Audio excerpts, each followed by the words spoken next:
A is twice as hardworking as B. Together, they complete a piece of work in 18 days. In how many days will A alone do it? అంటాడు. అంటే B కంటే A రెట్టింపు పనిమంతుడు, వారిద్దరూ కలిసి ఆ పని 18 రోజుల్లో పూర్తి చేస్తారట. అయితే A ఒక్కడే దాన్ని ఎన్ని రోజుల్లో పూర్తి చేస్తాడు అంటున్నాడు. ఇక్కడ మనకి ఈ టైప్ సమ్స్ జాగ్రత్తగా చదివితే మనకి చాలా ఈజీగా వచ్చేస్తాయి ఇవి. ఇక్కడ స్ట్రెంత్ ఒకటి అంటే సామర్థ్యం ఒకటి, అదేవిధంగా డేస్, ఈ రెండింటికి రేషియో రాసుకుంటాం ఫస్ట్. అంటే ఇక్కడ ఏ స్ట్రెంత్ ప్రకారం రేషియో రాస్తే A:B ఈక్వల్ టు ఇక్కడ B కంటే ఏ రెట్టింపు సామర్థ్యం అన్నాడు కాబట్టి B కంటే ఏ రెట్టింపు కాబట్టి ఇక్కడ B యొక్క సామర్థ్యం x అనుకుంటే A యొక్క సామర్థ్యం 2x అవుతుంది. కాబట్టి 2x:x అవుతుంది రేషియో స్ట్రెంత్ ప్రకారం.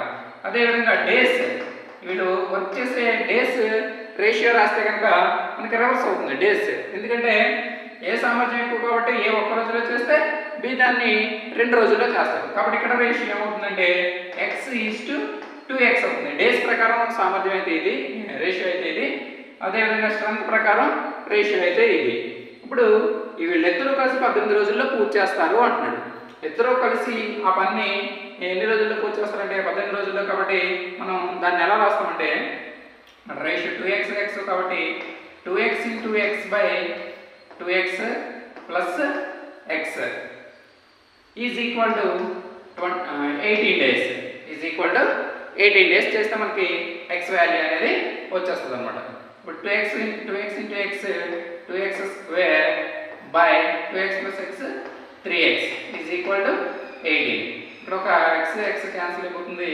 ఈ 2/3 అంటే ఏమవుతుందంటే 18 × 3/2 అవుతుంది. అంటే x ఈక్వల్ టు 18 × 3/2.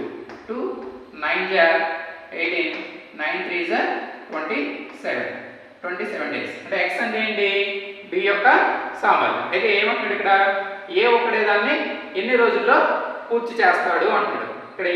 ఇక్కడ మనకి డేస్ ప్రకారం మనం రాస్తే x:2x కాబట్టి ఇక్కడ x అనేది a కి సంబంధించిన రేషియో మనకి ఇక్కడ 27 days వచ్చింది.